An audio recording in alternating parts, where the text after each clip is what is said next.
आप देख रहे हैं बायोग्राफी डायरी यूट्यूब चैनल। दुनिया भुला दूंगा तेरी चाहत में। आशिकी फेम राहुल रॉय को कौन नहीं जानता होगा। अब वो 54 साल के हो गए हैं। उन्होंने 90 के दशक में एक फिल्म करके लोगों के दिल में ऐसी छाप छोड़ी कि आज भी लोग उनकी कमी महसूस करते हैं।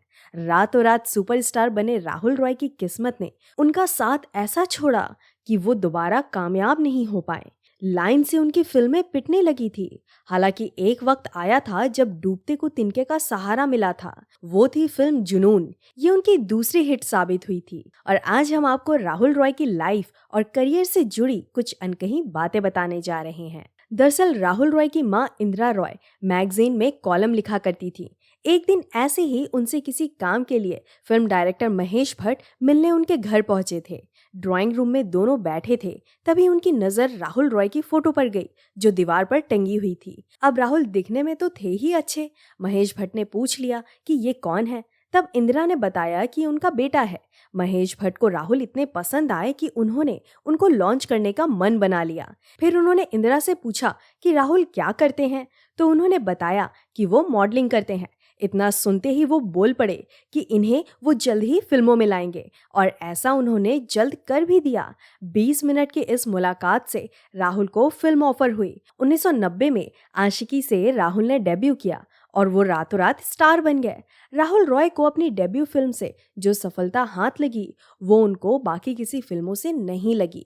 उन्होंने अपने करियर में अब तक 30 फिल्मों में काम किया, जिसमें से 3-4 फिल्में छोड़कर बाकी सब फ्लॉप रहीं, और उनमें 2 फिल्में तो महेश भट्ट की ही देन थी, जिसने इनके करियर को डूबने से बचाया। आशिकी के रिलीज के बाद उन्होंने 3 फिल्में और की, लेकिन उन्हें वो कामयाबी नहीं मिली जो डेब्यू फिल्म से उन्होंने हासिल की थी। इसी में महेश भट्ट उनके लिए सेवियर बनकर उभरे। उन्होंने जुनून बनाने का फैसला किया और राहुल रॉय को कास्ट किया, जिसने उनके करियर को बड़ी सफलता दी।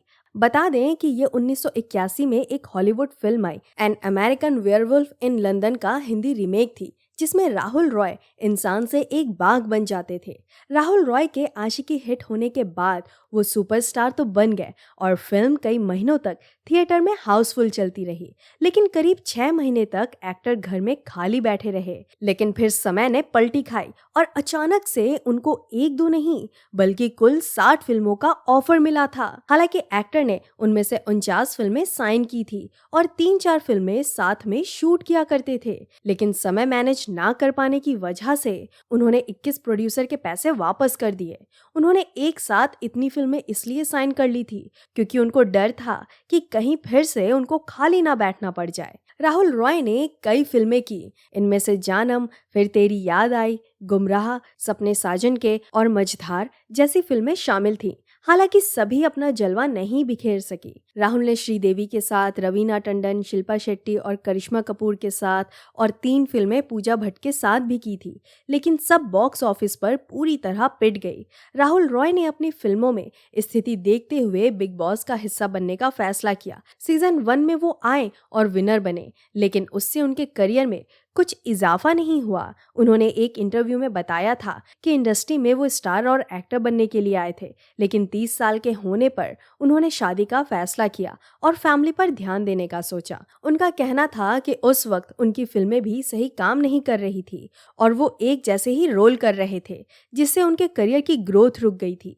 शादी के बाद वो ऑस्ट्रेलिया शिफ्ट हो गए। इस वजह से बॉलीवुड में बने रहना थोड़ा मुश्किल हो गया था। राहुल रॉय ने शो में बताया था कि उन्हें फिल्म डर ऑफर हुई थी, लेकिन ये प्रस्ताव उन्होंने ठुकरा दिया।